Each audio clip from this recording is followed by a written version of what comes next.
Ayan, so staggered fasteners, no? And so, ngayon, last time diniscuss natin yung capacity ng member. Meron tayong dalawang modes of failure. Sabi natin meron tayong yielding, tapos meron tayong ng fracture.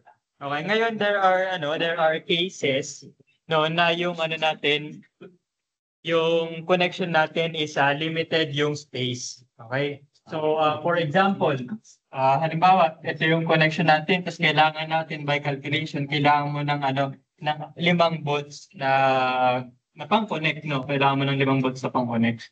Okay, tapos ang problema, yung gasket plate hanggang lang, hanggang dito lang. So, anong pwede mong gawin? Okay, di ba? Yung connection capacity, di ba? Isa doon sa mga modes of failure nun ay yung sharing ng bolts, di ba? In total force, kailangan kaya siyang i-resist na sharing ng bolts. Tapos, by calculation, sabi, 5 volts ang kailangan natin. At ngayon ang tanong, paano mo siya i-layout? Okay, so maraming way. Pinakamagandang way is gawin mo siyang isang hilera lang. Bakit? Kasi pag isang hilera lang, pag kinat mo siya, di ba? Isa lang yung bolt na mababawas doon sa net area. Okay, what if limited ka nga doon sa space mo, di ba? So pwede mong gawin is i-move mo ito tapos pag ayun mo siya, tawag dito, pag pantayin mo siya. Pantayin, kailangan.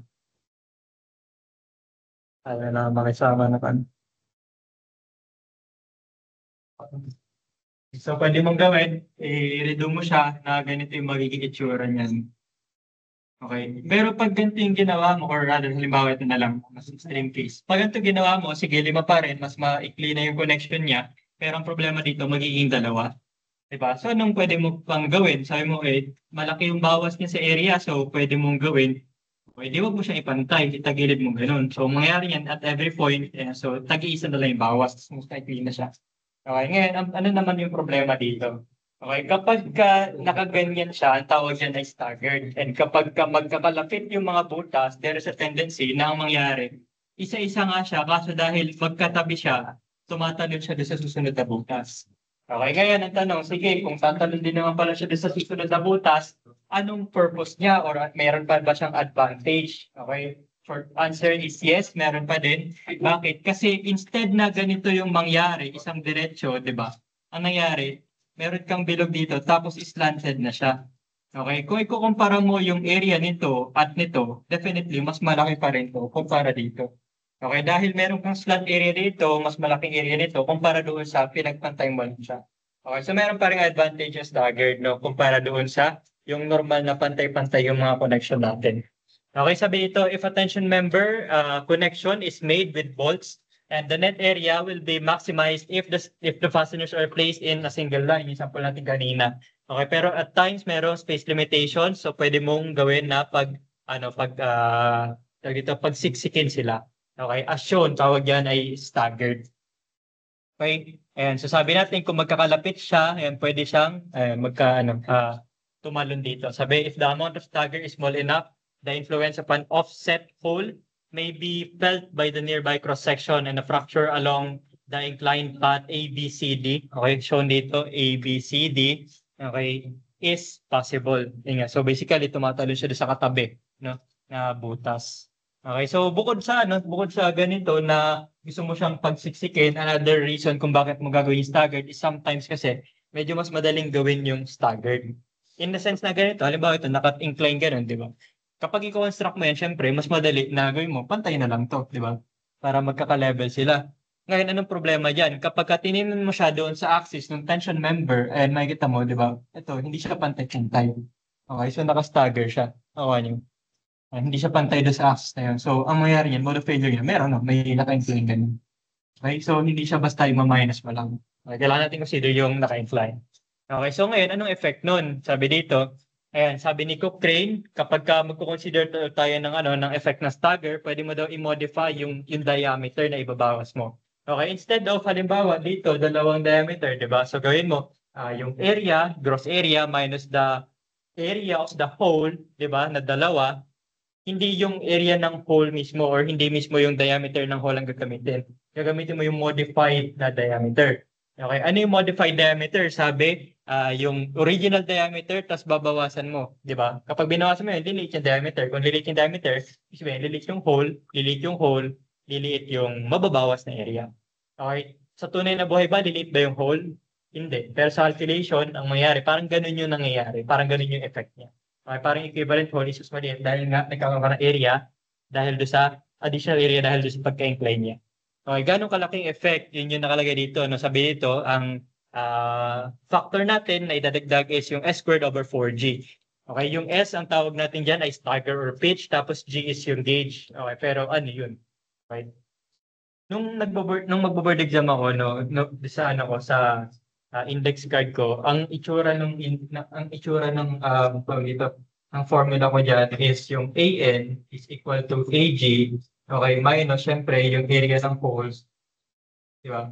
Tapos meron kang actually ano ba? Syempre yung thickness, di ba? Thickness, tapos yung width, di ba? Yung total width mo ngayon is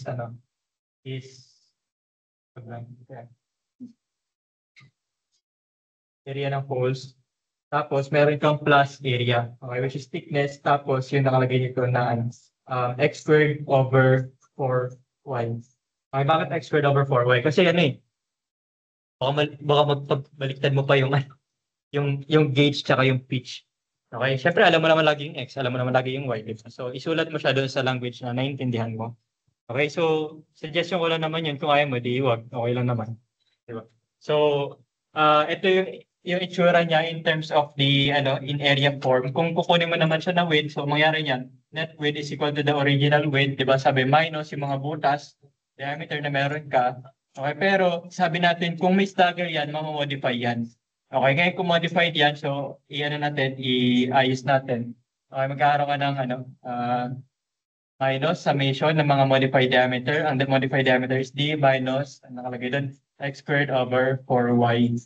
Okay, tapos kung i-distribute mo yung negative sign dito, okay, mangyari niyan, ang net width mo is W minus the summation of all the diameter ng butas, okay, plus, di ba kasi negative magiging plus, so ng x squared over 4y, or dito, s squared over 4g. Okay, summation din yan, kasi syempre, hindi lang naman laging isa yung incline, di ba? What if meron kang ganito, kunyari ganyan, di ba? So meron kang 1, 2, and so, itong mga to. Okay? So, depende sa orientation niya. Okay? So, syempre, hindi naman ganyan kalala yung lalabas, no? Baka lang, di ba? Malay mo lang. Hindi naman siguro. Sana. Ngayon, paano mo siya iisipin? Okay? Pwede mo isipin na actually, kung walang stagger, ito lang yan eh. Okay? Pero dahil meron stagger, meron ka additional width. So, yun yung isang interpretation na pwede mong gawin. Okay, dahil meron kang stagger, meron kang plus x squared over 4y, additional width mo yun. Ngayon kung may additional width ka, meron ka additional area. May additional area, ibig sabihin, additional strength din yan, di ba? Kasi ano lang naman yun, di ba? Tension capacity is stress times area. Okay, ngayon paano mo siya gagawin? And naalala mo last time, in-emphasize natin na dapat naintindihan mo kung paano siya mapuputol, tama ba? Kasi halimbawa ito, sobrang dami ng cases niyan eh, di ba? Pwede ito, consider mo to. Pwedeng ito, consider mo to. Pwedeng ito. Pwedeng ito. Yeah. What if yung kabila, di ba? Sobrang dami niyan eh. Di ba? Pero dahil magkakasymmetrical sila, meron lang mga parts na alam mong doon lang siya probably mag-overburn. Doon lang siya probably mapuputol. Which is sabi natin, kung saan yung mas malapit sa force, tama ba? Ganun ba sabi natin? Mas malapit sa force? Hindi sabi natin, di ba? Ay sabi natin, kung saan walang support. Okay, anong another term? Walang nakaharang na bolt, di ba? Kasi kailangan mo siyang putulin bago siya mangyari. Okay, for example, okay, kung pipili ka between A, B, C, D, E at A, I, J, C, F, H. Di ba? Symmetrical. 3. So, ibig sabihin, itong mga to, magkakamukha lang yan. Same area yan, pero ang mangyayari, mag-govern to kumpara dito dahil para mangyari to, kailangan mawala itong dalawang bolt na to. Di ba? Pero ito, pwede, free na to. Ito, free na to. Di ba? Maputol na agad yan. Okay. Question, please. Paano mo magkaroon ng ibang size? Okay, good. So, magandang tanong. Kasi yun yung next problem. Paano kapag magkaiba yung size? Okay. Kapag ganito kasi na simple lang siya, ang i-consider mo lang yung mga madali lang makita. Katulad nun, 'di ba? Eto, alam mo na yun lang yung mangyayari over dito. Okay, pero meron pang iba eh, 'di ba? Bukod doon, pwede mangyari na A, B, C, G, 'di ba? Pwede rin ganyan. Na baka masyado tong malayo, baka hindi siya tumalon doon. Yeah, possible din. Okay, so i-consider natin yung mga ganong bagay. Okay. Pwedeng ano? A, B, D, E. Pwede rin, pero hindi na stagger yan. Ang tawag yan ay fracture. Yung normal na fracture natin, di ba? Normal na fracture yan. Straight line. Okay. Sabi mo pwede yung JC to Jinan. Ha? May case ba na may isang hole na hindi matadaan? Pwede, katulad nito, IJCG. Sa case na to hindi. Bakit hindi? Kasi kung mangyari man to, dapat maputol to. Eh, may counterpart siya nun eh. Di ba? Ano yung kamukha niya dito? Yung ABCG. Kung pipili ka, IJCG o ABCG, ABCG ka na. Di ba? Kasi IJCG, dalawa yung nakaharang. ABCG, isa lang. Di ba? Itatry mo lahat. Itatry mo yung mga possibilities. Yun yung problema sa staggered. Okay? Kaya kailangan mo siyang ma-identify. Ano yung mga possibilities, no? Yeah, so yun yung tatry natin. Pero yun nga, nilalagyan natin siya ng logic para hindi mo kailangan gawin lahat. Di ba? Kung bagay iba, unang tingin mo pa lang, alam mo na mag-govern yung isang case over the other. Like ito nga. Di ba? Kung pipili ka, kasi pwede mo isolve parehas yan eh. Di ba? And so, ayun. Second question. Yung sinabi ko yun sa walang ball is size, yung size ng bunda. Tapos yung makina, tapos yung 3. 3. Okay, very good. Parang na ano mo yun. Ano po Dito yun eh. Sige, mamaya ito to. Okay, mamaya, gawin natin yan, gawin natin yan. Okay, dito muna tayo sa ano sa symmetrical, no? Paano mo siya gagawin mo? Okay, for example, dito, okay, so meron kang dalawang pwede mangyari, di ba? A, B, C, D, E. Tapos pwede siyang tumalo ng A, B, C, G. Okay, so ito yung sa A, B, C, D, E, tapos A, B, C, G, tapos pwede rin na ano dan, A, B, D, E, sabi natin, di ba? Sabi mo, pwedeng ito din eh, di ba? Dumiretso lang, hindi siya tumalon dito. Kasi baka malayo naman yung effect niya, di ba? Naka-stagger siyang ganun. Baka ito yung mag-govern. Baka imbis na tumalon siya sa C, baka dumiretso na siya sa D, pwede rin. Okay, so ito try natin yung mga possibilities. Okay, ngayon question. A, B, D, E, pwede bang mag-govern yung I, J, F, H? Straight din naman yun, tapos dalawang butas.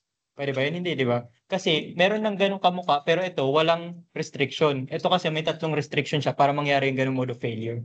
Okay, yung pinapoint out natin, kailangan malaman saan siya possible mag-fail. Tapos titingnan mo yung possibilities. Yung mga redundant, di ba, na merong restriction, hindi natin i-consider.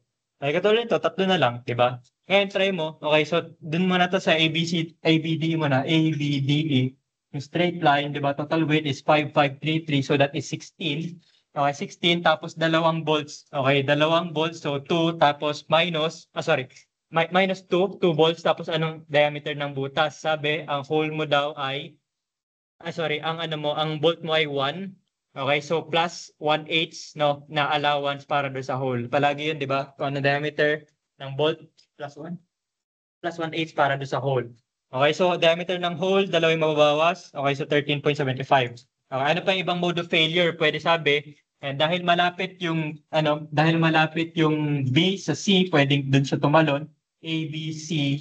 Okay, ngayon galing sa C, saan siya pwede pumunta? Pwedeng pumunta siya sa D or pwedeng dumiretso siya sa baba. Diba? So, try natin parehas. Okay, dun muna sa diretso sa baba. So, kung diretso sa baba, A, B, C, G.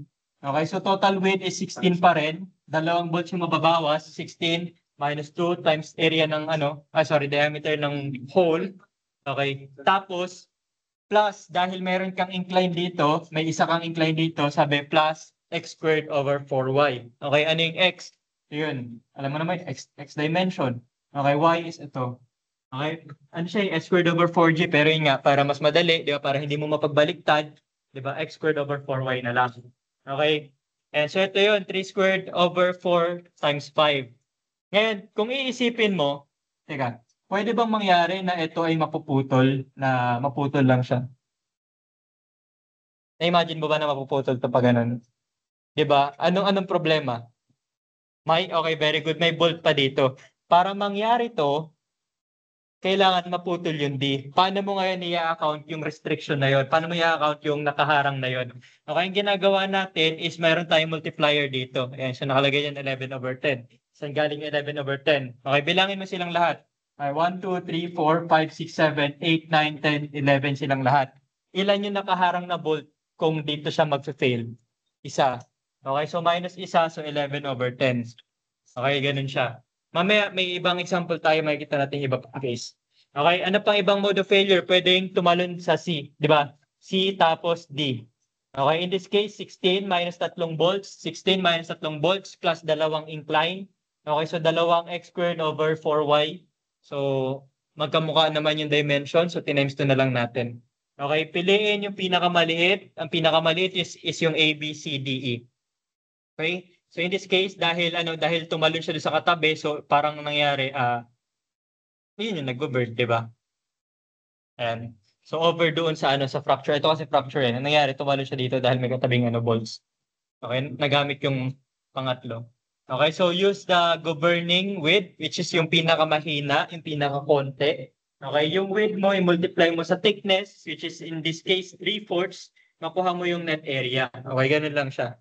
Okay, hindi siya mahirap i-solve. Tama ba? Madali lang eh. Width minus volts plus x squared over 4y kung ilan man yung nangyaring ganun. Tapos, kung merong bolt na nakaharang para do sa certain mode of failure na yun, i-multiply mo lang yung multiplier natin. Na paano yung multiplier? Total number of volts over ilan yung hindi nakaharang. Kasi nakaharang, ibabawas mo eh. Di ba? Halimbawa yun, 11, di ba? May isang nakaharang, so ang denominator natin should be 10. Ganun lang, di ba? Simple lang. Okay, so ganun lang siya i-solve. Okay, try natin yung medyo mas mahirap, no?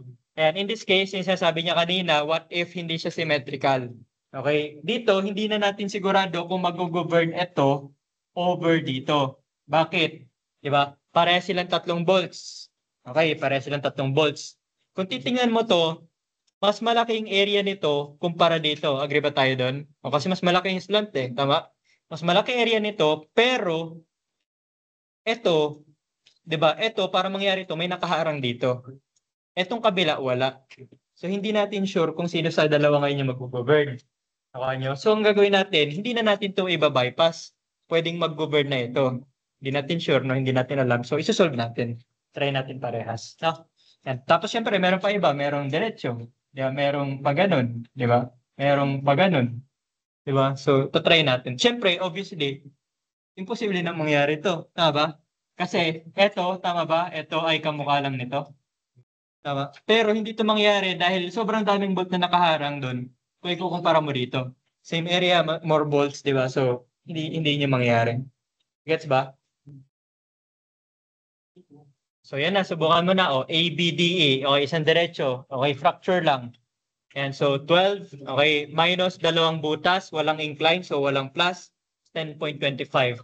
Okay, what if tumalon siya sa C? A, B, C, D, E. Okay, so total width. Okay, 4, 4, so 8 plus 2, 2, so 12. Okay, 12. Ilang butas? 1, 2, 3. Okay, minus 3 butas. Ilang incline? 1, 2. Anong dimensions? 5 squared, di ba? 5 squared over 4 times 4. Tama? X squared over 4y. Ito yung y. Tapos dalawang ganon, tama ba? 5 din to, tapos 4 din to. Kaya nag-times 2. Dalawang incline.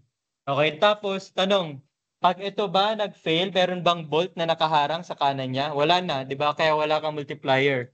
Ano pang other mode of failure? Sabi natin, pwede rin na A, B, C, F. Okay, A, B, C, F. Total width, 12. Okay, dalawang butas, minus 2. Yung 7/8 is diameter ng bolts. Okay, dahil may naka-incline dito, meron kang plus x squared over 4y. Ano yung x? 5. Yung y is 4. Okay, isa lang, kaya 5 squared over 4 times 4. Nagigets ba? Okay, ngayon, para mangyari to, may isang nakaharang dito, kailangan maputol to. Paano may considering effect? Bilangin mo sila. 11 ulit, may isang nakaharang, so 11 over 10. Simple lang, ganun lang. Tapos, yun na, sagot mo, 12.99. Ano pang iba? Sabi, pwede natin i-consider yung GHCIJ. Bakit? Bakit ulit? Kamukha lang naman niya to, di ba? Pero mas mahaba yung dimension nito. Di ba? Mas maliit area nito, pero may nakaharang. Mas malaki area nito, pero wala nakaharang. So, parang, check mo parehas, di ba? Case to case. Di ba? And so dito, para mangyari to, kailangan mong tatlong bawas. Okay, so 12 minus 3 butas plus 2 incline. Di ba? Tapos, para mangyari yun, kailangan maputol tong 2 bolts. So, paano may considering effect nun? Multiply mo siya doon sa multiplier natin. Lahat sila ay 11. May 2 bolts na nakaharang. So, denominator is 9. Kuha ba? Simple lang, pattern lang, no? Tapos ano pa? Sabi, GHCF, o alam mo na yun. O ganun na, 12, dalawang butas, isang incline. Okay? 12, dalawang butas, isang incline. Dalawang nakaharang. So, i-multiply mo sa 11/9 ulit.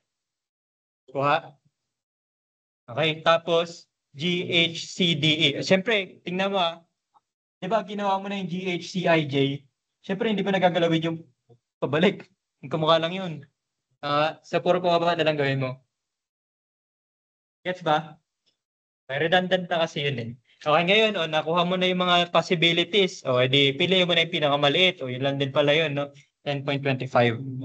Okay, ngayon sa exam, medyo mahaba siya. So, ang suggestion is gawin mo siya sa dulo.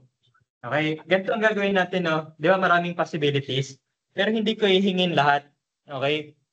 Kung tingin mo unang try, yun na agad yun. So, bala, malakas loob mo, hindi na isolve mo, di ba?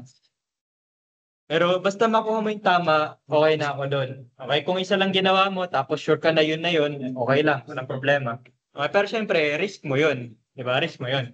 Kaya na suggestion, yun nga, gawin mo siya sa dulo para halimbawa, isa lang talaga yung kaya mo isolve, di ba? So, at least may masolve ka, tapos dulo mo na, di ba? Final answer mo na. Wait, di ba? Tapos multiply mo thickness, tapos area, tapos yun na, capacity na. Di ba? Ganun. Okay? Okay tayo dito? Yung ganun lang, paulit-ulit lang, pattern lang, paano ulit? Width minus butas plus slant, tapos multiply sa multiplier kung merong bolt na nakaharang. Yun lang, sobrang simple lang. Okay, ang nagpapahirap lang dito is paano mo i-imaginein yung mode of failure. Di ba? So, sa'yo na yun. Siyempre, hindi ko na matuturo sa'yo yun, di ba? So, ano na yun? Depende na yun sa kung paano mo ma-imagine yung saan sa tatalon. Okay, ang pinaka-safe na way, i-try mo lahat. Pero syempre, hassle naman yun. Pero kung yun nga, kung gusto mo makasigurado talaga, try mo lahat. Di ba? Ayan. And next natin is block shear. Okay, ano yung block shear? Okay, there are certain cases, no, na kapag hinila mo siya, tension, hindi siya napuputol or hindi siya nag-yield. No, merong mga cases na napuputol yung part niya. Okay, natatapyasan siya. Okay, ang tawag doon is block shear. Okay, bakit block shear? Kasi merong block, halimbawa, angle. Okay, side view, nakaganyan siya. Ano? Ito yung ano, yung other leg niya. Ito yung other leg. Okay, halimbawa, i-connect mo yan pa ganyan. Diba? There's a tendency na ang mangyari, imbis na maputol siya pa ganyan, diba? Yung fracture mo, diretso dito. Okay, so ang mangyari, ito yung itsura niya. So may butas. Imagine niyo ba? Yan. Ito yung tinatawag na block. Yan yung block na nag-shear. Kaya siya block shear. Okay? Ayan. So yun. Ito, nakasulat naman dyan. Okay? May shearing area. Okay? Yun yung pinagkaiba niya. Okay? And so, kailan siya nangyayari? Okay? So, palagi. Pero mas common siya nangyayari doon sa mga members na merong additional area. Okay? Ano yun? Halimbawa, angle. Diba? Yung angle na nakaganyan, kasi bukod dito, meron ka pa nito eh. Diba? Possible kasi na hindi siya dumiretso dito kung itong part na to ay medyo malaking area kung ikukumpara mo dito. Okay, so pwede, dun na siya tatalon. Diba? So kailangan natin siya i-consider. Ayun, saan pa? Sa mga wide flange, di ba? Pag wide flange, sa side view, ang itsura niyan, pag ganyan, di ba? Tapos halimbawa, i-connect mo siya, shear connection lang, no? Yan, so nangyari niyan, meron ka lang ditong plate, tapos dalawa dito. Di ba? Ito, para maputol to, kailangan putol yung web, tapos kailangan pati yung flange maputol. Tama? Imagine niyo ba? Para mangyari, kailangan pati yung flange maputol. Ngayon, isipin mo sa laki ng flange nun, ano bang mas pipiliin niya? Maputol siya hanggang doon sa flange or maputol na lang siya dito sa katiting na parte na to? Di ba pwedeng dito na lang? Tama ba? Na-imagine niyo ba yung nangyari? Kasi ang liit lang nitong area na to kumpara sa kailangan niya daanan para mabasag yung flange. Okay, doon nagiging critical ang block shear. Okay? Ngayon, paano natin siya i-consider? Padali lang din, di ba? Kasi ano lang naman yung sabi natin, mechanics lang yan, di ba? Paano mo kunin yun? Ano lang yun, di ba? Force is stress times area. Okay? Kung tension, di ba? So, syempre, meron kang FU, di ba? FUAE, di ba? Tapos, kung yielding, di ba? FYAG. Ano pa? Kapag block shear, meron lang siyang additional. Ang tawag doon ay shear. Kaya nga block shear. Diba? So, meron kang shearing. Okay? Paano yung shearing? Okay, sabi dito, the shear rupture stress is taken as 60% of the ultimate or tensile ultimate stress or yun yung FU. Okay, the shear capacity, the shear stress capacity is 60%. So basically, yung FU times AN or AE, no? Multiply mo lang ng 0.6, yun na yun. Nakalagay dito, ayan, no? 0.6 FUAN. Okay, may V. Bakit may V? Kasi shear area. Kasi kapag nag-fail yan, meron yan dalawang area, no? Meron kang tension area, tapos meron kang shear area. Okay, shear area, yun yung parallel doon sa sa force mo. Okay? Ayan. So, paano mo makuha yung capacity? May dalawang force na panggagalingan, no? Or may dalawang strength na panggagalingan yung capacity ng connection mo. Okay? Una, doon sa shearing, di ba? Tapos pangalawa, yung tension. So pag-a-addin mo lang yun kasi yung total na resistance niya eh. Okay, shearing 0.6 FUANV, okay, plus FUANT. Makita mo dito, normal lang to kasi normal na tearing lang yan. Normal na rupture lang yan, di ba? Tension, normal na tension. Okay? Ngayon, kapag pag may cope beam tayo, kaya ano itsura ng cope beam? And so ganito yung itsura ng cope beam. Okay? Yung may tapyas, bakit natin tinatapyasan? Halimbawa, gusto mo i-connect wide flange to wide flange, no? Tapos, gusto mo magka-level yung top flange nila. Siyempre, alangan namang yan. Hindi naman mag-overlap yan, di ba? And so, kailangan mong tanggalin yung parte. Ang tawag doon sa natanggal na yan ay cope. Okay, meron tayong cases na halimbawa mas mababaw yung secondary beam, so single cope lang siya, yung top lang. Okay, meron ding mga cases na kung magkasing lalim sila, magkasing size sila, magdo-double cope ka. So top and bottom ang kailangan mo i-tapyasin para maikabit mo siya. Okay? Sabi, for certain types of cope beam, so ang nangyari dito, instead na nakabuo yung yung FUANT, okay, nagkakaroon ng additional factor. Na imbis na buo mo magamit, half lang, sabi. And 0.5 FUANT. Okay? And to summarize, sabi dito, ang capacity ay daw yung capacity natin? Meron kang, joke lang pala muna. Kanina, shear. Di ba nakita mo, shear net? Naalala mo? Nakalagay doon A and B. Sabi niya, merong upper limit yan. Yung upper limit niya is shear yielding naman. Okay, shear yielding. Okay, so basically, ganun din, di ba? Nakita mo, FUANV, gawin mo lang FYAGV. Parang lang, yung ginawa mo lang sa tension, di ba? Ginawa mo nga lang shear ngayon, may 0.6 na lang. Okay, so isibihin, bukod sa ginawa mo na ganito, meron ka lang isa pa i-consider na ito. Okay, and breakdown natin to. Yung first part is capacity sa shearing. Tama? FUAN, di ba? Stress times area is force. Pero sabi, kung shearing yan, may 0.6 ka. Kasi 60% lang ng tension ang capacity natin for shearing. Nakuha? Para dun yung 0.6. Ngayon, bukod sa shearing, meron kang capacity for tension. Ano yung capacity for tension? Stress times area lang din. Okay, FUANT. Okay, pero sabi natin, kung block shear yan, kailangan natin i-consider yung what if nagkakaroon ka ng nakalagay dito, ng non-uniform na tensile stress. Kailan nangyayari yun? Sabi, kapag halimbawa may cope beam ka na may 2 lines of bolts, no, na kumbaga dalawang hilera ng bolts, or halimbawa hindi standard yung distance ng connection mo. Okay, dyan nagkakaroon ng mga nung hindi even yung stress distribution within the section. Okay? Kung ganun yung cases, sasabihin naman yung sa problem. Kapag sinabi sa problem, gamitin mo ay may 0.5 ka dito. Naalala mo yung yung dito, shear lag factor, yung U. Ganun din dito. Shear lag factor tension, U, di ba?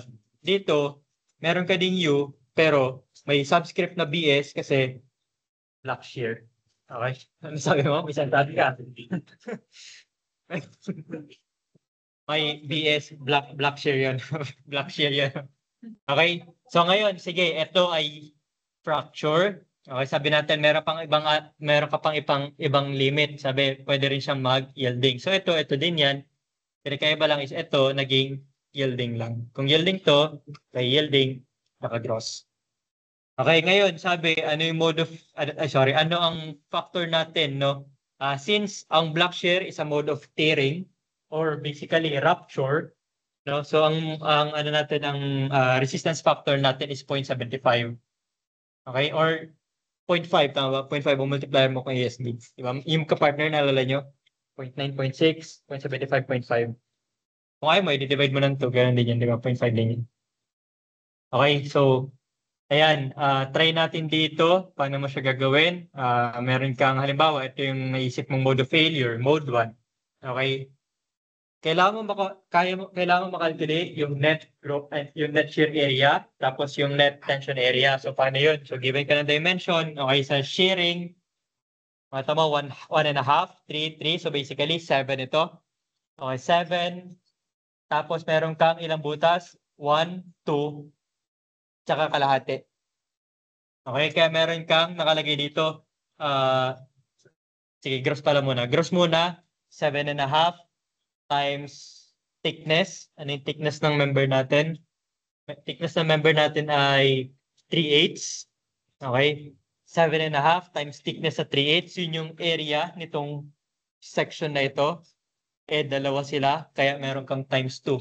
7.5 times 3/8 times 2. Dalawa kasi. Diba?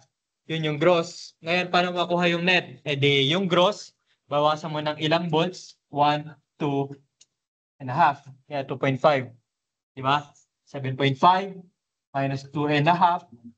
Dalawa yung ganun. Kaya meron kang times 2. May 3/8 dahil do sa thickness ng section mo. Ulit. Okay, ulit. Gross. Yung gross gets. Okay. Gross is, ito yung shearing area. Okay. Yung haba is 3 plus 3 plus 1/2, 7.5. Thickness is 3/8. Sabi doon sa taas. Yun yung thickness ng plate. Gets yun na? Yung rectangle, ganun yung itsura nun na. Okay. Dalawa, kaya times 2. Kasi meron ako sa baba. Okay, ngayon, net. Paano yung net? Ibabawas mo yung mga butas. Kung titingnan mo dito sa taas na section, meron kang 1, 2, tapos yung bilang kasi natin hanggang doon sa centroid. Kaya ang bilang is 2.5. Kung makulit ka, edi dulo mo.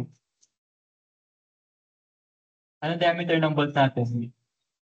At yung hole pala, sabi ano daw? 3/4. So, 7/8 yung butas, di ba? Itong buong to ay 7/8. Okay. Kung gagawin mo is i-consider mo hanggang sa dulo kasi makulit ka. Di ba? Gawin mo 7.5 plus 7/8 over 2. Tama ba? Kasi idadagdag mo pa yun eh. Di ba? Kasi ang sukat mo hanggang doon sa center. Ngayon, kung ganyan ang gagawin mo, babawasan mo din naman siya ng tatlong 7/8. So, ganun lang. Ganun din, di ba? Parang niloko mo na sarili mo. Kasi parehas lang yan doon sa 7.5. Di ba? Tawag dito. Minus 2.5 ng 7. Try mo. Ito, simplify mo. Minus mo. Magiging 2.5 lang din yan. Tama ba? Kasi ito 1/2, ito 3. 2.5 din.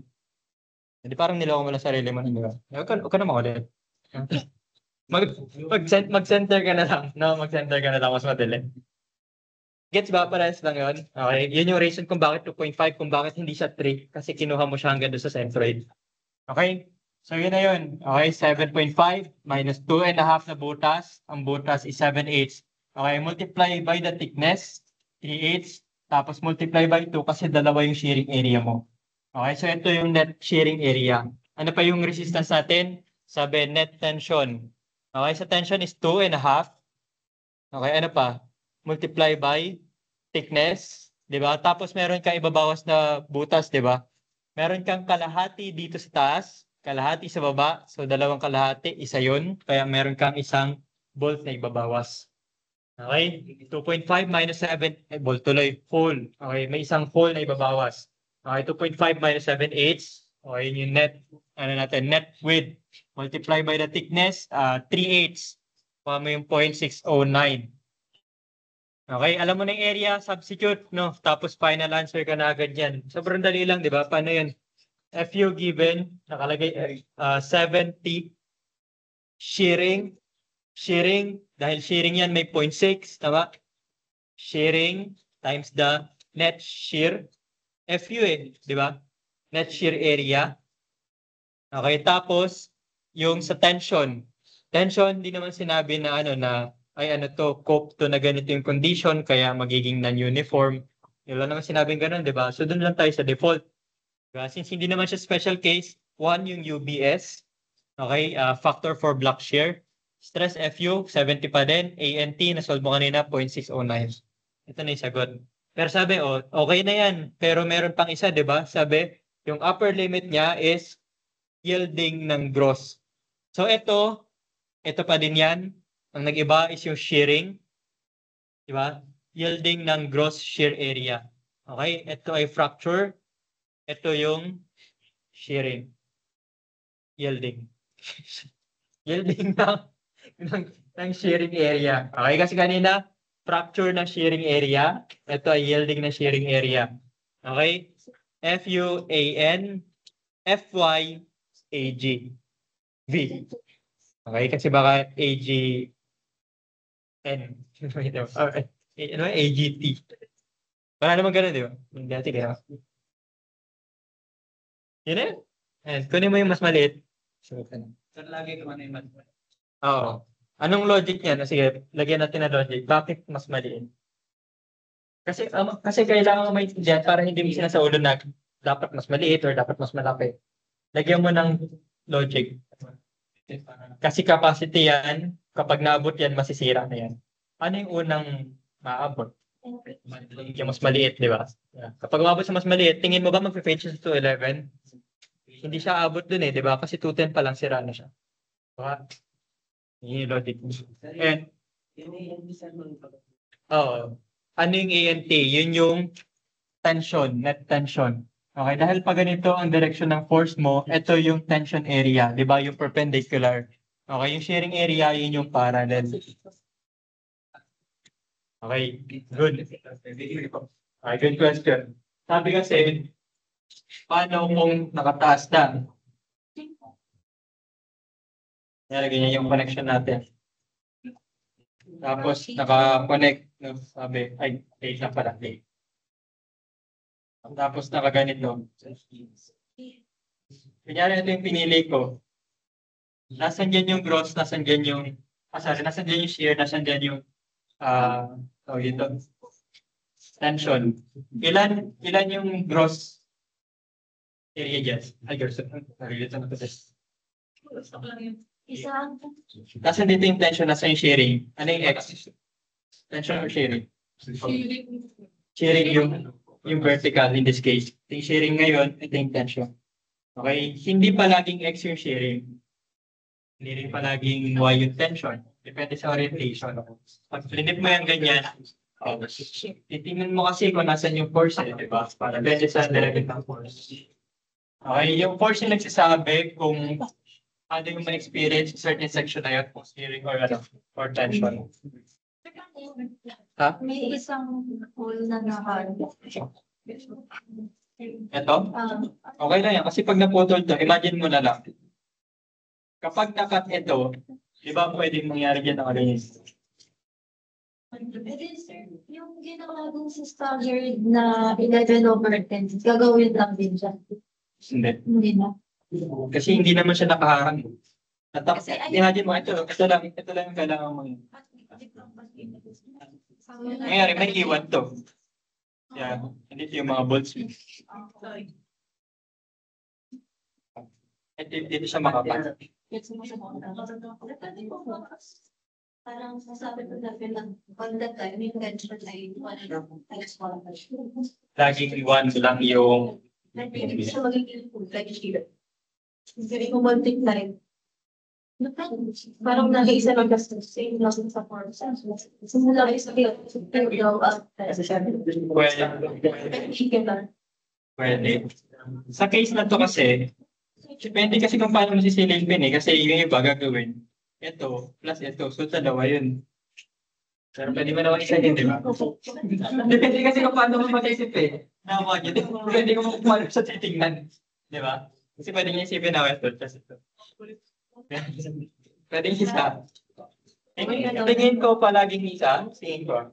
Parang wala pang maisip na way na magiging dalawa. Tapos paglabas ng sa exam mo na nakaganto yung bolts ko. Tapos, ganyan. Naka-black shear, pero staggered. Wow! Eh, Galing. Siguro din yan. Pero ba kaya kung siya pinagod black? Ano na? Isang daw pa siya na napipilas. Sino may tanong ba?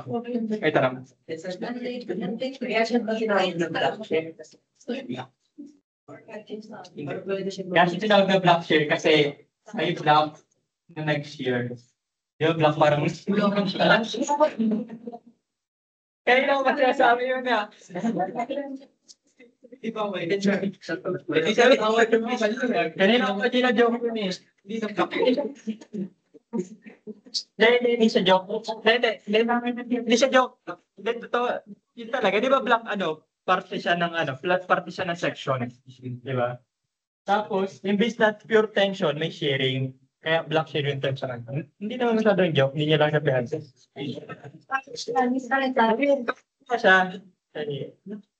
Kaya siya black shear kasi may black na nag-shear.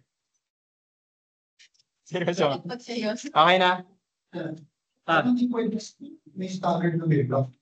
Ay, Ewan natin. May ka lang. Joke lang yan, sir. Joke lang yan, sir. Hindi, malay mo. Hindi mo kasi ako pinansin eh. Ngayon, merong bukod doon, hindi kasi palaging yun lang. Okay? Ang catch kasi dito, meron pa ibang modes of failure. Katulad ng mo, di ba? Katulad ng staggered mo. Di ba? Yung staggered, maraming ibang pwedeng talunan. Ito din, ganun din. Okay, ngayon, lalagyan mo rin siya ng logic. Okay, isipin mo to, tingnan mo to. Kumpara mo doon sa una, di ba? Meron kang 7.5 dito na may 2.5 butas, 7.5, 2.5 butas. Okay, yung tension mo, 2.5. Ang other mode of failure kasi yan, what if hindi siya dito maputol? What if dito siya maputol? Okay, so ang mangyari, magkakaroon ka ng dalawang block. Okay, ito, yung matatanggal, tsaka ito. Pag naputol yan, ito. So parang, siya, ganito itsura ng mapuputol na section. Ito yung may higit pa ganun. Kuha? So pwede rin yan. Pero ang tanong, mangyayari ba yan? Tingnan mo na agad dito, di ba?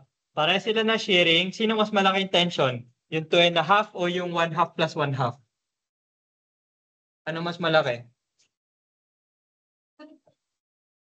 Yung 2.5 o yung dalawang 1/2? Ano ba yung dalawang 1/2? 3. Okay, ano mas malaki? 2 or 3? 2.5 or 3? 3. So mag-govern ba to? Hindi, kasi mas malaki to eh. So huwag mo na isolve. Di ba? Yung isa na. Ngayon, dito sa kabila, di ba? What if hindi siya dumiretso dito? What if dito? Kasi mas maliit yung area. Di ba? Possible din yan. Ngayon, mabibigyan mo ba siya ng logic na, ay, okay, sure ako yung isa pa din yung mangyayari. Dito hindi na natin sigurado, di ba? Bakit? Kasi dito, di ba? Kahit mas malaki yung tension niya, pero mas maliit naman yung sharing niya. Ako ha? Kasi yung sharing niya, isa na lang eh. Kanina, dalawa yung sharing dun. Di ba? Ano naman advantage ito? Advantage ito, meron ka additional area dito. Di ba? So, mas malaki tension nito, mas malaking sharing ng kabila. So, hindi mo sigurado kung sino mag-govern, isosolve mo parehas. Ako ha? What if hindi siya dumiretso dito? What if pa ganun? Di ba? Ngayon, yan ay, tawag dito, yan ay suggestion doon sa, natutunan ko yan ng board exam. Actually, sobrang dami kasi yan. Di ba, kung isipin mo, di ba, pwede to? Eh, pwede rin to Di ba? So, ang daming pwedeng mangyari. Pwede rin ganito. Di ba? Pag ganun. Di ba? Sobrang dami ng pwedeng mangyari. Ngayon, kapag ka nagsusolve sa board exam, di ba? Kailangan may consider mo lahat. Kung ganito na yung case, probably, ang mode of failure niyan, tension lang, mapuputol pa ganun. Di ba? Kasi, kung nandito na lang din naman, edi dumiretso na siya doon. Alam nga naman mag-share pa siya pa ganito, di ba? Lalayo pa siya, dito na yung mode of failure. Di ba? Kumbaga, kung lalagyan mo ng common sense, hindi naman mag-block share yan eh. Di ba? Sa ganitong case, hindi siya mag-block share. Okay, pero kasi may problem sa board exam na specifically tinatanong, what if mag-block share? What if mag-block share? Paano siya mangyayari? Okay, so yung mga choices doon, ang ginawa nila, in-study nila, kumbaga, ano dito sa mga modes of failure, yung usual na lumalabas, no? And ang suggestion na tinuro sa amin is itong apat. Okay? Ito, tas ito, isa-suggest sa apat. Okay? Yan yung usual na nag-govern. Okay? So, try mo na lang yung apat. Okay? Ibig sabihin, dyan yung makikita na sa extension. Ito, dalawa tension. Pero pwede mo namang isang diretso yun eh. Nga, depende kasi kung paano mo isipin. Pero tama, pwedeng maging dalawa. Ito, dalawa. O pwedeng isang mahaba, isang 3. Di ba? Depende eh. Ha? Isang haba, ito to? Isang brown entrance tayo gusto mo na lang. Basically, ganun din. Pero kailangan kasi yung area eh. Sharing area times 2, net area times 2. Yan, ganun. Sa this na naman, parang suggest nila, pag nililagay yung ganyan, alam nyo ba yung kung ano yung mag-utos. Para hindi nila, Yung block share lang. para hindi na ano lang po, Ito wala eh. Hindi mo sigurado yun eh. I mean, kung ako titingin, ito, mas mag-govern kaysa dito. Bakit? Tingnan mo. Itong area na to, di ba parehas lang yan dito? Tama ba? Kasi 1.5, 1.5. Ano mas malakas ang capacity? Shearing or tension? Tension. Kasi ang shearing 0.6. Ito, yung 1.5 niya naka-shear. Yung 1.5 niya naka-tension. Sino mas mahina? Sharing. Ito yung mag-govern. Kung ikukumpara mo dito. Pero kung ikukumpara mo to, tsaka yung sa kabila, hindi natin alam. Depende sa ganong kalaki yung dimensions eh. Kasi hindi siya apple to apple eh. Ito apple to apple, makita mo, di ba? Kasi parehas ang dimension, yung stress na lang i-compare mo. Yeah, pero kung yung stress nagbago na nga, yung area nagbabago din, hindi natin sigurado. Di ba? Depende sa combination ng numbers. So, in that case, solve mo na lang parehas para safe.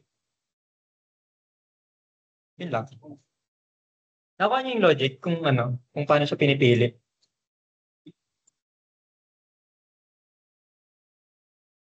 Okay, ngayon sabi, design of tension members, paano tayo nagde-design?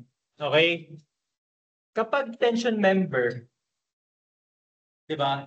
Sabi, kailangan mo siya i-design for fracture, kailangan mo siya i-design for yielding, tapos minsan merong block shear, depende sa connection. Bukod dun sabi, meron tayong slenderness ratio. Kailan critical ang slenderness? Ano ba yung slenderness? Di ba? Kapag slender siya, mas manipis, mas madaling mag-bend. Di ba? Kailan siya critical? Usually, critical siya sa compression. Alam mo ba yung buckling? Alam mo yung buckling? Okay, ano yung buckling? Yun yung kapag yung member ay nagbe-bend.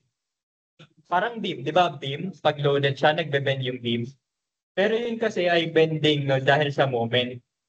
Kapag kayong column ay nilagyan mo ng axial force at nag-bend siya, ang tawag doon ay buckling. Okay?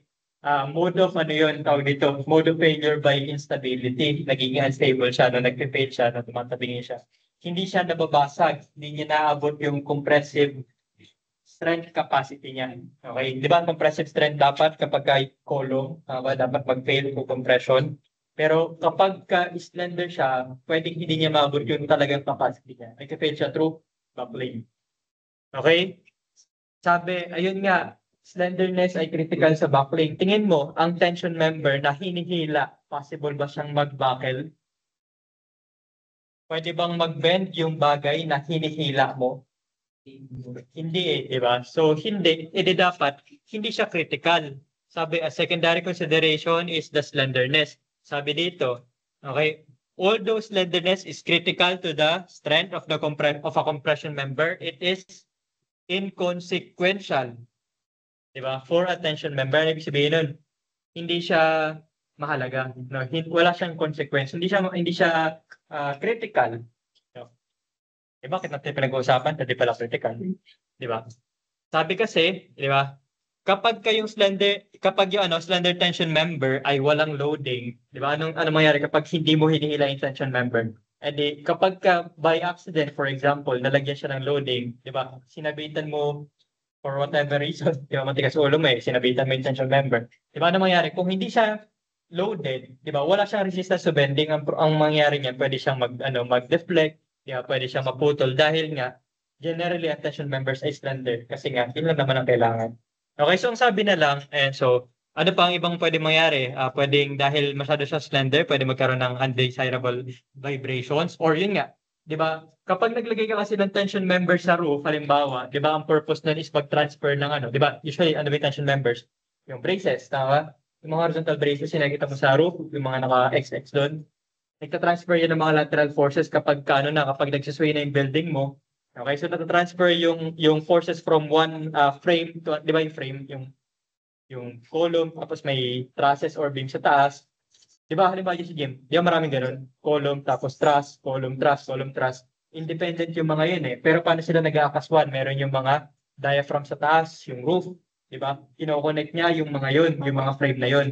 Paano? Di ba? Through the braces and the purlins.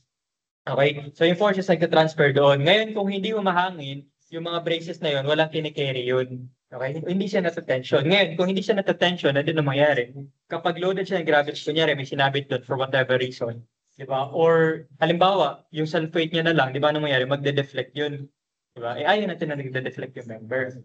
Okay? Ang sabi, kahit hindi siya critical in terms of strength, isatisfy mo na lang din. Di ba? Para doon sa mga ganung condition. Di ba?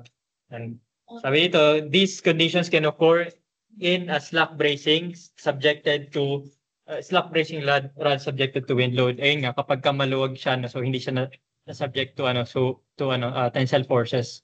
Okay, magkakaroon ng vibrations or deflections, etc. Okay, sabi dito, AISC suggests a maximum slenderness ratio of 300. Okay, pero itong slenderness ratio na to, hindi to kailangan satisfy for cables and rods. Mamaya may ibang usapan sa cables and rods, no? Okay, yung maximum slenderness ratio. Pag-usapan natin na kapag compression members, ano yan, 200. 200 for compression, 300 for tension. Okay, for example, design natin to, no, as a tension member with a length of 5 feet 9 inches must resist a service dead load of 18 kips and a service live load of 52 kips. Okay, select a member with a rectangular cross-section. Okay, use A36 steel. Binigay yung property, alam mo na yung FU, FY, di ba? Kasi alam mo yung pangalan ng ano niya, material. Okay, assume connection with one line of 7/8 inch diameter bolts. So sabi, hindi binigay kung ilan yung bolts. Pero sinabi na isang hilera lang siya. Yun naman yung mahalaga, di ba? Kasi yung number ng bolts sa isang hilera, yun yung ibabawas mo doon sa section natin. Okay, paano mo yan gawin? So kunin mo syempre, kung LRFD ang solution, di ba, gawin mo, i-factor mo yung loading. Okay, so ang mag-govern is yung second load combination, 1.2 dead, 1.6 live. Okay, the factored load is 104.8 kips. May dalawa kang kailangan i-satisfy, yielding and rupture.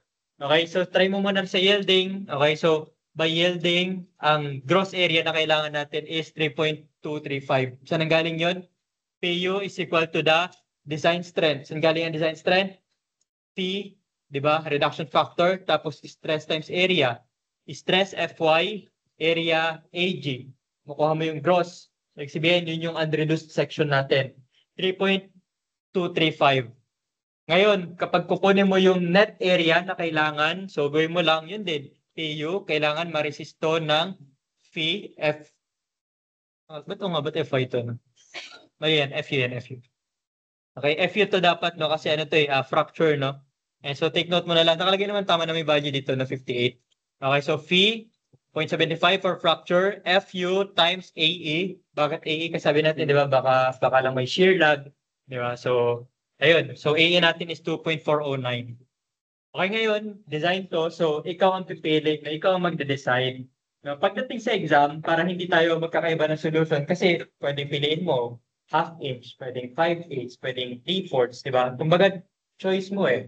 Di ba? So, para pare-parehas tayo na sagot sa exam, sasabihin na lang. Okay, so sabihin, assume ganitong thickness for the design, tapos hahanapin mo na lang yung width niya.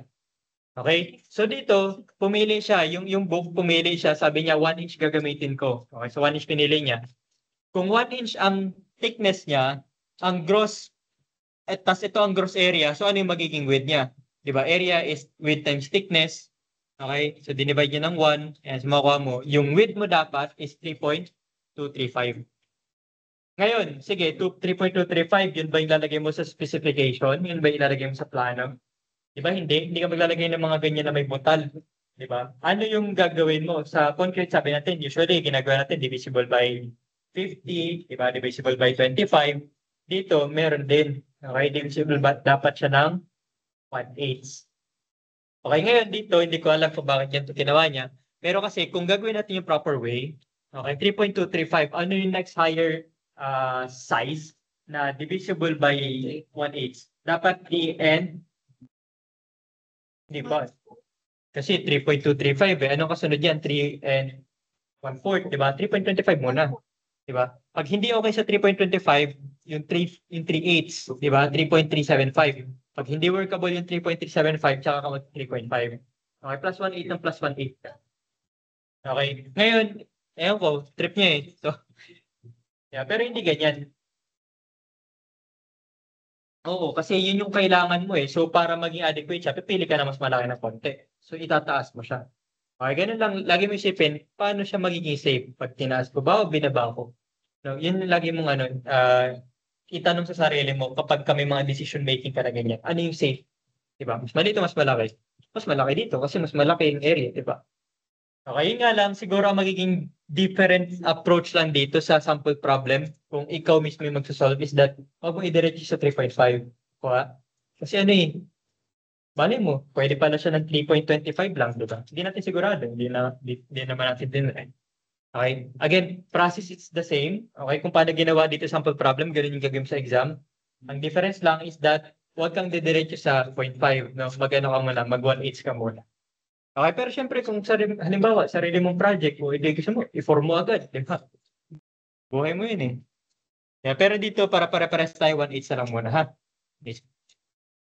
Call mo na yun no, kapag sa actual. No? Pero dito, ano ka muna, sunod ka muna doon sa 1/8, 1/8 na. Ayan, so ngayon, meron ka ng gross area. Okay, paano mo naman makuha yung net area? Okay, sabi, kung ang gross area mo is 1 by 3.5, tapos meron kang isang line ng bolts, gaano karami yung area na nabawas? Sabi doon, di ba? 1 yung thickness, di ba? Yung area ng hole mo, ay yung thickness ng, ulit.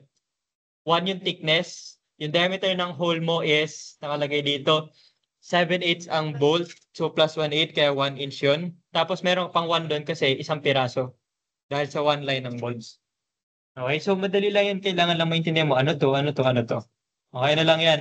Width, thickness, width, thickness, diameter, tsaka number of bolts na tatamaan. Okay, so mukha mo, 2.5 yung actual. Ang kailangan mo, sabi kanina, 2.409 lang. 2.409. Kung ito ang pipiliin mong dimension, makakapag-provide ka ng 2.5, mas malaki siya doon sa kailangan, okay na yun. Okay, so ibig sabihin, okay pa din yung pinili mo na 1 by 3.5. Okay? Kung halimbawa, nag-fail siya dito, mag-upsize ka, tapos redo mo yung calculation. Try mo na, 1 by 3.625. Ako ha? Yan lang. So kapag ka nag-fail siya, upsize mo, tapos proceed ka sa calculation. Okay? Ngayon, okay tayo sa yield, okay tayo sa fracture. Ano pa yung iba? Slenderness. Okay, sabi, kailangan ma-satisfy yung slenderness ratio na 300.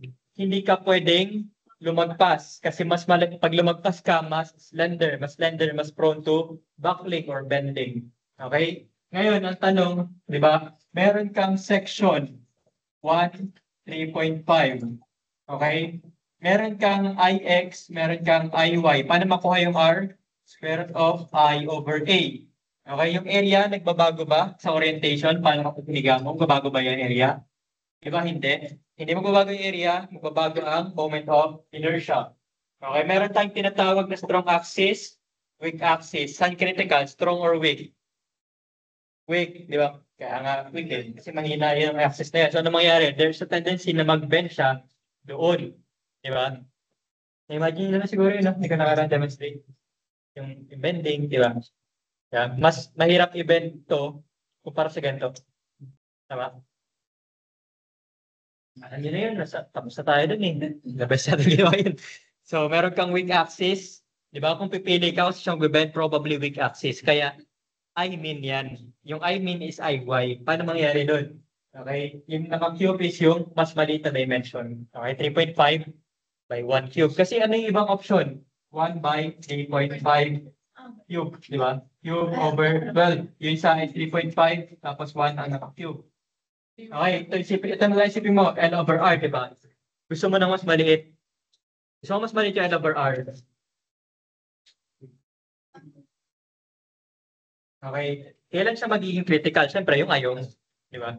Kailan magiging malaki to? Okay, kailan to magiging malaki?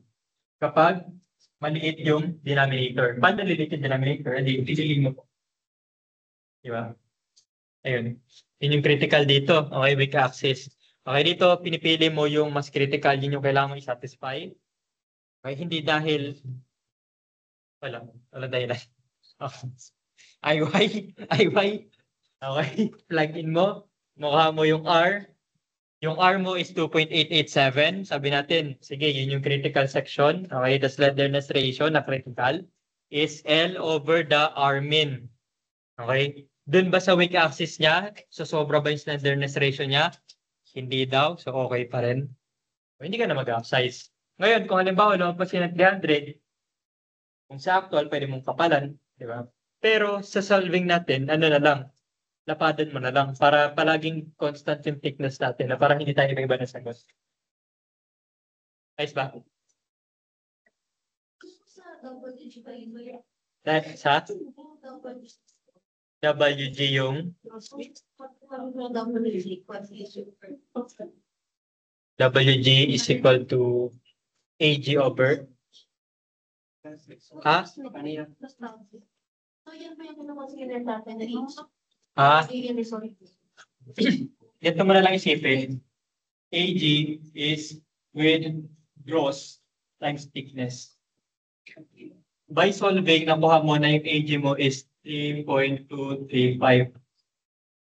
Hinahanap mo yung gross width, tapos sabi niya, assuming 1 inch thickness. Ano yung width na kailangan mong ibigay? 3.235. Ganun yung nangyari. Pwede yung ganitong isipin. Okay. Sa? Ito. Pagkuha ng gross. Kasi what if sabi ko sa'yo, gamitin mong thickness half inch lang. Yung plate mo half inch lang. So, mangyari dito, 0.5. Mangyari dito, magiging 6.47 inches. Yan yung gross width. Okay? Kung ito yung gross width mo, ngayon, ano yung area niya? Diba? Adequate pa rin ba yung AE niya? Okay, so mangyari, AE is equal to gross width 6.47 inches minus 1 bolt times 1 thickness times 1 diameter ng hole times thickness ng plate. Makuha mo yung AE kung ito yung thickness. Yung AE ba niya na makukuha, mas malaki pa rin ba yun doon sa 2.403? Kung mas malaki pa rin siya, okay na yun. Yan lang.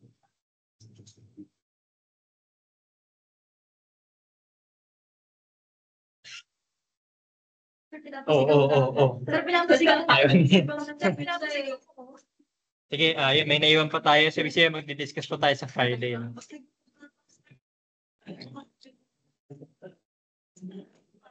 Sige, tawag dito, yun nga, tuloy natin yung discussion sa Friday.